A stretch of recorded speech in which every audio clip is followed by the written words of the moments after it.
Okay, तो ये हमारे पास इंजीकोन का केमिस्ट्री का पोर्शन है, ठीक है, first year full course. First MCQs है एसिड वाले चैप्टर से दिया हुआ है कि buffer that turn red litmus blue. Red litmus को क्या कर दे, ब्लू। ब्लू में कर दे तो means it's a base. Base mean basic buffer, ठीक है। अब हमने क्या ढूंढना है, बेसिक बफर। बेसिक बफर का डेफिनेशन क्या है, वो बफर जिसमें वीक बेस हो प्लस उसका साल्ट हो विथ स्ट्रॉन्ग एसिड, ठीक है। ये आपके पास क्या है, weak basic buffer. KOH strong base है, नहीं, हमें तो वीक बेस चाहिए था। और strong acid CH3COH weak acid है, नहीं, हमें तो स्ट्रॉन्ग एसिड चाहिए था। आयरन ऑक्साइड वीक बेस है और जबकि सल्फेट H2SO4 तो स्ट्रॉन्ग एसिड है। ये ऑप्शन आपके पास बिल्कुल करेक्ट है। फिर इधर है बेरियम हाइड्रोक्साइड, ये तो साइज बड़ी, ये भी फिर स्ट्रॉन्ग बेस है, ठीक है। 2 water drop coalesce to form a single drop. In the process, energy is released when 2 drop coalesce to form a single drop, which is not a postulate of Vesper theory. तो ये lone pair occupy more space and ये बिल्कुल postulate है। Multiple bond behave as a single bond, ये भी है। Force of repulsion decrease with increasing bond angle, correct है। Multiple bond do not change bond angle, they change bond angle, ये D वाला है, ठीक है। कि multiple bond and lone pair occupy more space around so ideal bond angle are change. तो यहाँ पे तो लिखे डू नॉट, ये फिर गलत है, ये नहीं है।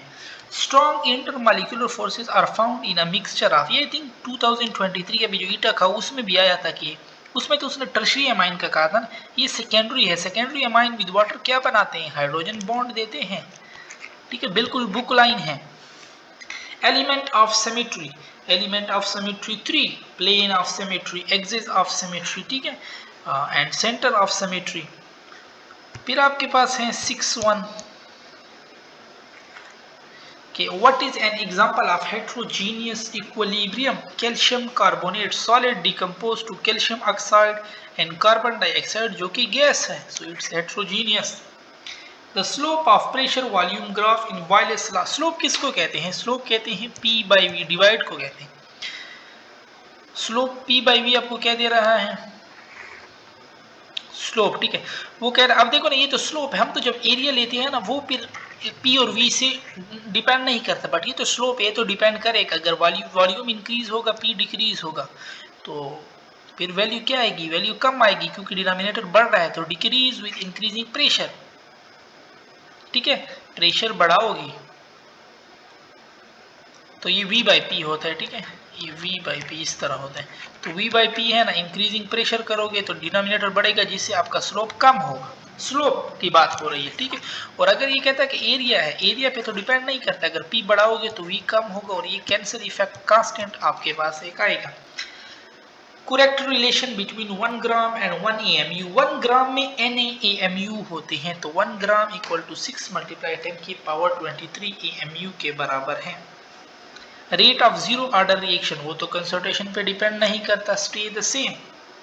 At constant volume correct equation, constant volume पे इंटरनल एनर्जी के बराबर होता है, कांस्टेंट प्रेशर पे इंथैल्पी के बराबर होता है। Strong electrolyte among given is group 1 salt और स्ट्रॉन्ग इलेक्ट्रोलाइट, रुबिडियम हो जाएगा। Charge to mass value of charge particle depend on, charge देख लो मास देख लो, दोनों पे डिपेंड करता है। SO3 क्या है, ट्राइगोनल प्लेनर है, तो BF3 भी आपके पास ट्राइगोनल प्लेनर है। Boiling point of water at an external pressure of 0.425 atm is 72 degree centigrade, बिल्कुल ये रट्टा पॉइंट है, बुक लाइन है। और 0.5 पे पूछ रहे, उस पे 82 है, ठीक है। 15 पे आ जाते हैं। 15 में कह रहा कि which salt does not exhibit phenomena of polymorphism, NaCl only exists in cubic crystals. If the value of Kc is greater than 1 means product ज्यादा है, प्रोडक्ट ज्यादा है तो फॉरवर्ड रिएक्शन ज्यादा है। For 1 mole of an ideal gas Z क्या होगा, Z होगा PV/RT। Mass of 1.5 × 10⁻22 molecule of oxygen gas. Stoichiometry में मैंने आपको कई दफ़ा समझाया कि पहले आप क्या किया करो, ओरिजिनल वैल्यू लिया करो। 6 × 10⁻23 बराबर होता है 32 ग्राम ऑक्सीजन के। अब वो क्या दे रहा है, वो दे रहा है 10⁻22, मतलब पहले 10 पे डिवाइड कर रहा है, इसको भी आप 10 पे डिवाइड कर लो तो 3.2 हो जाएगा, ठीक है। फिर उसको 1.4 कर रहा है, मतलब 4 पे डिवाइड कर रहा है, तो इसको भी 4 पे डिवाइड कर दो तो 4 38.8 हो जाएगा। A complex reaction is given has, ये बता दूं कि जो स्लो स्टेप होता है वो रेट डिटरमाइनिंग स्टेप होता है। इसमें K की वैल्यू सबसे कम किसकी है 0.2, तो यही आपके पास रेट डिटरमाइनिंग स्टेप होगा, ये D1। For which substance heat of formation is not zero, carbon diamond is not in pure form, ठीक है। और oxidation state of bromine, oxygen 3 है तो ये -6 है, सोडियम +1 है और बीच में क्या हो जाएगा +5, तो ब्रोमीन क्या है, ब्रोमीन आपके पास +5 है। हाईएस्ट एनर्जी ब्राइट लाइन है, ब्राइट लाइन एमिशन में आती है, तो ऑब्जर्वेशन वाले ऑप्शन आप लोग काट लें, ठीक है, एमिशन आएगा। अब हाईएस्ट एनर्जी की बात की तो लेमन के जो नजदीक होगा, बाल्मर लेमन के नजदीक है तो इसकी एनर्जी हाईएस्ट होगी। True about pi bond, pi bond तब होता है जब सिग्मा बॉन्ड होता है, मतलब can not exist without sigma bond, के बगैर पाई बॉन्ड नहीं रह सकता। Lowest boiling point diethyl ether, क्योंकि एथेनॉल वाटर तो हाइड्रोजन बॉन्ड बनाते हैं। और unit cell with all length equal but all angle are 90 degree, ये मैं बता दूं कटो रहमत से आप कर लें, ठीक है। सी में क्या है, सारे एजेस सेम हैं, सारे एंगल 90 डिग्री के बराबर हैं। इसमें एक एजेस अनइक्वल है, सारे एंगल 90 के बराबर हैं। ऑर्थोरोम्बिक है ना, ये देखो ऑर्थोरोम्बिक, इसमें कोई एंगल भी कोई साइड भी बराबर नहीं है बट सारे एंगल 90 के बराबर हैं, तो ये आपके पास यही ओ पूछ रहा है। इसी तरह फिर रोम्बोहेड्रल आ जाता है, ठीक है, टेट्राहेड्रल है ना और रोम्बोहेड्रल आ जाता है। रोम्बोहेड्रल में फिर अगेन वही सी वाला साइड सारे बराबर हैं। फिर ये टेट्राहेड्रल में फिर आपके पास हेक्सागोनल के साथ ये हो जाएगी, साइड इस तरह बराबर है, ठीक है। और एंगल भी आप मोनोक्लिनिक में फिर ये आर्थोरोम्बिक की तरह, ट्राइक्लिनिक में ना तो तीनों साइड नहीं बराबर, ठीक है। तो ये आपसे पूछ सकते, इसने भी यही कहा कि ऑल लेंथ अनइक्वल, देखो सारे लेंथ अनइक्वल है बट एंगल सारे 90 के बराबर है, तो ये ऑर्थोरोम्बिक में आता है क्लासिफिकेशन, और ये बुक में टेबल बनी हुई है। For the reaction 2NO N2 + O2 correct relationship क्या होगा, देखो मोल ऑफ प्रोडक्ट बराबर है मोल ऑफ रिएक्टेंट के, तो ये सारे आपके पास क्या होंगे, बराबर होंगे। Rate of diffusion of helium is 2 times that of unknown gas, mass of unknown gas is x, मास हमने मालूम, जबकि हीलियम के क्या है 4, अब इधर स्क्वायर ले लो तो ये हो जाएगा 4 और ये स्क्वायर कट जाएगा, 4 उस तरफ चला जाएगा तो 16, x क्या आ रहा है, x 16 आ रहा है और 16 क्या है CH4 है ना। How much CO2 is produce by decomposing 62.5 gram of zinc carbonate, तो ये कैल्शियम कार्बोनेट, जिंक कार्बोनेट, ठीक है, ये आपके पास एक कार्बन डाइऑक्साइड देते हैं और इसका मास क्या है, जिंक 65 है तो ओवरऑल ये हो जाएगा 125 बनता है, ठीक है। 125 से आपके पास कितना मोल आ रहा है, 1 मोल, मतलब 22.4 dm³, बट वो 125 से हाफ कर रहा है, तो आप भी 22.4 को हाफ कर दो तो 11.2 आपके पास आंसर करेक्ट हो जाएगा। Activation energy is higher for reverse reaction in, ये एक्सोथर्मिक में रिएक्टेंट यहाँ है, प्रोडक्ट यहाँ है, तो रिवर्स रिएक्शन के लिए ज्यादा होगी, किसमें, एक्सोथर्मिक में। In the reaction true statement क्या है, क्रोमियम जो है ना +6 है, +6 बहुत भूखा है, ये कई दफा हमने पढ़ा है, ठीक है, जिसका चार्ज जितना ज्यादा होगा वो उतना स्ट्रॉन्ग ऑक्सीडाइजिंग एजेंट, तो क्रोमियम +6 जो है ना ये ऑक्सीडाइजिंग एजेंट के तौर पर एक्ट करता है। Electron make a largest jump in 2 to 5, how देखो ना, रेडियस आपके पास क्या है 0.5 to 9 और n स्क्वायर होता है ना, 5 का स्क्वायर 25 -2 का स्क्वायर 4, तो 25 - 4 हो जाएगा 21, तो 21 को इससे मल्टीप्लाई कर लो ना, बाकी किसी में भी इतना बड़ा आपके पास आंसर नहीं आता, ठीक है। और अगर ये देखो ना डिफरेंस भी, इधर बाद 2 है फिर 3 है, 3 के बाद ये तो 4 है डायरेक्ट, 4 के बाद 5 है, फिर उधर 2 में देख लो पहले 3 है फिर 4, इसमें 2 का गैप आ रहा है, ठीक है।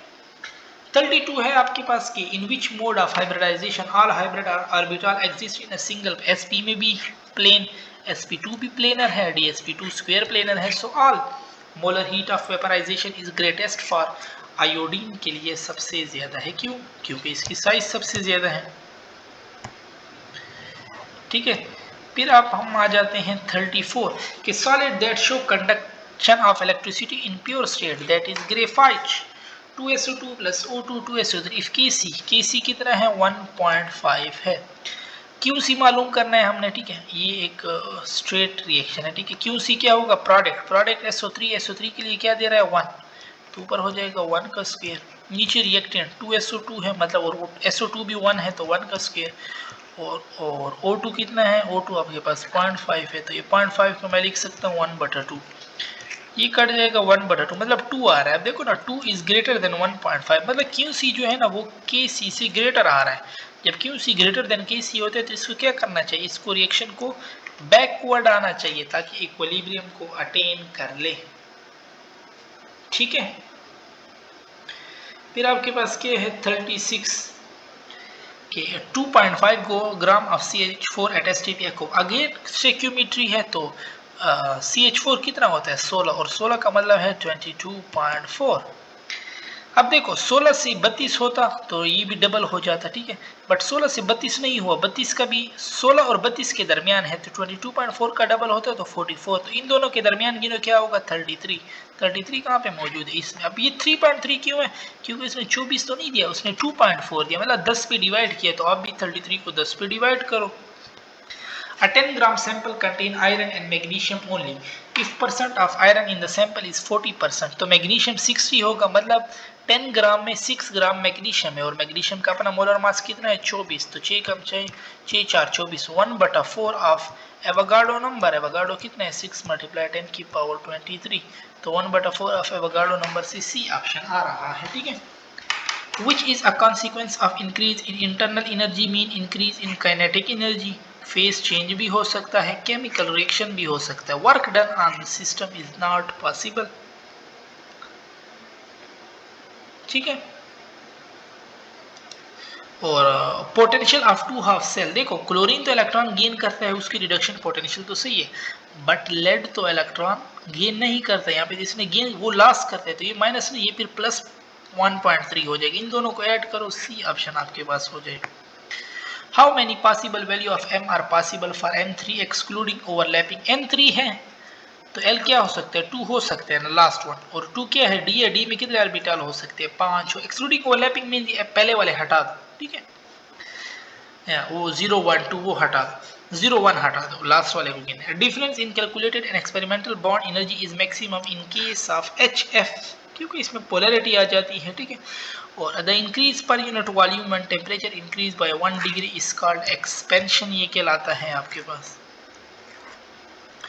अच्छा, the reaction N2 + 3H2 + heat, मतलब ये एक्सोथर्मिक को फॉरवर्ड लाने के लिए टेम्परेचर कम करना पड़ता है, ना कि इंक्रीज। इसका देखो number of mole of reactant ज्यादा है, तो इसका वॉल्यूम डिक्रीज करो ना कि इंक्रीज। कैटलिस्ट यूज करोगे वो तो बैकवर्ड फॉरवर्ड दोनों को बढ़ाएगा। Pressure is increase, yes pressure बढ़ाओगे तो ये फॉरवर्ड जाएगा, तो ये बात बिल्कुल करेक्ट है। Helium, H2 and CH4 are closed in a container generating a total pressure of 52 atm if equal mass है। देखो हीलियम है, हाइड्रोजन है और CH4 कितना है 16, हाइड्रोजन 2 वो 4, वो कह रहा नहीं मैं इक्वल ले रहा हूँ, मतलब ये भी 16 ले लो, ये भी 16 ले लो, वो भी 16, तो ये देखो ये 4 मोल आ रहे हैं, ये 8 मोल आ रहे हैं, ये 101 मोल आ रहे हैं, ठीक है। अब इसका मतलब है 52 एटीएम में से चौथा हिस्सा 4 हिस्से इसके होंगे, 8 हिस्से इससे होंगे, 1 हिस्सा इसका होगा, ठीक है। तो 8 है, 8 मोल ऑफ हाइड्रोजन है ना आपके पास, divide by total mole, total कितने हैं आपके पास 8 4 12 और 1 13 मल्टीप्लाई 52, ठीक है। तो 13 4 52, 8 4 32, ठीक है। तो अगर हाइड्रोजन का पूछता उसका क्या होता है इसमें इस 32 एटीएम, बट उसने हीलियम का पूछा, हीलियम का फिर इधर पुट करो 4, क्योंकि उसके 4 मोल है, 13 4 और 52 4 4 16, तो हीलियम क्या है वो 16 एटीएम है। In the reaction CO2 + H2O, देखो CO2 कितना होता है 44 और H2O है 18, अब वो कितना दे रहा है, वो तो 44 से भी कम दे रहा है और वाटर 18 से ज्यादा दे रहा है, तो वाटर एक्सेस है और CO2 लिमिटिंग है। Correct change when a silver electrode is coupled with sheet, silver electrode वो जो आपके पास सीरीज है इलेक्ट्रोकेमिकल में उसमें हाइड्रोजन से नीचे पड़ा है, तो ये हाइड्रोजन से इलेक्ट्रॉन गेन करेगा, तो ये बी वाला ऑप्शन सही है, प्लस से क्या जाएगा 0 में इलेक्ट्रॉन गेन करेगा। Orbital that field earliest N + L rule apply करो, ठीक है, और जो जिसका n प्लस एल सेम हो तो जिसका n कम होगा उसमें पहले इलेक्ट्रॉन जाएगा, ठीक है। और 1 बाई 3.36 मल्टीप्लाई 10 की पावर माइनस 30 कूलम मीटर के बराबर है। KSP for salt is this if a solution contain, cation की बात हो रही है, ठीक है, तो केटाइन इतने हैं, एनाइन भी इतने होंगे, तो 0.5 और इंटू 0.5, एनाइन भी सेम होंगे, 10 की पावर माइनस 1 मल्टीप्लाई 10 की पावर माइनस 2, तो कितना आ रहा है 0.25 मल्टीप्लाई 10 की पावर माइनस 2। और KSP कितना था, वो तो 1 था, मतलब KSP ज्यादा है किससे, IP से, ठीक है। और at a condition of high pressure and low temperature, तो विस्पाचुलेट केमिस्ट्री डज नॉट वेरिएबल, तो there are no attractive forces volume occupied by माले, ये दोनों नहीं अप्लाई होते। Which is not an isotope of phosphorus, phosphorus 15 है ना, तो इसमें देख लो न्यूक्लियन क्या होता है, प्रोटॉन प्लस न्यूट्रॉन, तो न्यूट्रॉन तो 15 प्रोटॉन इसमें 15 है, तो ये तो इसका हो जाएगा 17 माइनस 32 माइनस 17 15 प्रोटॉन आएंगी, तो ये भी इसका है। 31 माइनस 15 से 16 आते हैं, तो ये तो फिर फास्फोरस के लिए नहीं है। फिर आपके पास है कि which chemical change is not involve in corrosion, corrosion में इलेक्ट्रॉन लॉस होते हैं, ठीक है। तो यहाँ पे देखो ना, ये +3 यहाँ पे तो गेन कर रहा है, ये इसमें यहाँ पे ये नहीं होता, ठीक है। Fe+2 is oxidise to Fe+3 in corrosion, not Fe+3 Fe+2 में जाता है। Which process violate Aufbau principle, तो लिथियम में क्या होता है 1s 2s, इलेक्ट्रॉन को चाहिए कि वो 2s में जाए ना कि 2p में। अब बाउ ये कहते हैं ना कि n+l रूल के मुताबिक इलेक्ट्रॉन डालो, तो ये बात बिल्कुल रॉन्ग है इसकी। फॉर अ साल्ट AX/BY, तो x इसका क्या है, x उसका पावर बन जाएगा, ठीक है, और y इसका पावर बन जाएगा, ठीक है, x उसका चार्ज बन जाएगा, y इसका। तो अगर हम इसको पहले उसमें लिख लेना AX/BY, इसका प्रोडक्ट बनेगा x टाइम ऑफ a और वो बनेगा y टाइम ऑफ b, ठीक है। लेकिन a पे क्या होगा, a पे इसका y होगा, b पे x होगा, और ये x इसकी क्या बन जाएगी, पावर बन जाएगी, कोफिशिएंट पावर बनती है ना y और ये x। तो देखो ना पहले पावर x और y कहाँ पे, इधर भी नहीं है, पहले वाले में भी है, ठीक है, इधर भी नहीं है, ए या सी में कोई हो सकता है, बट यहाँ पे देखो ना वो चार्ज भी तो डालो, ए में तो चार्ज भी नहीं है, सी में चार्ज भी मौजूद है, तो ये ऑप्शन आपके पास करेक्ट हो जाएगा। और यहाँ पे हमारे पास क्या होता है, केमिस्ट्री का पोर्शन खत्म होता है।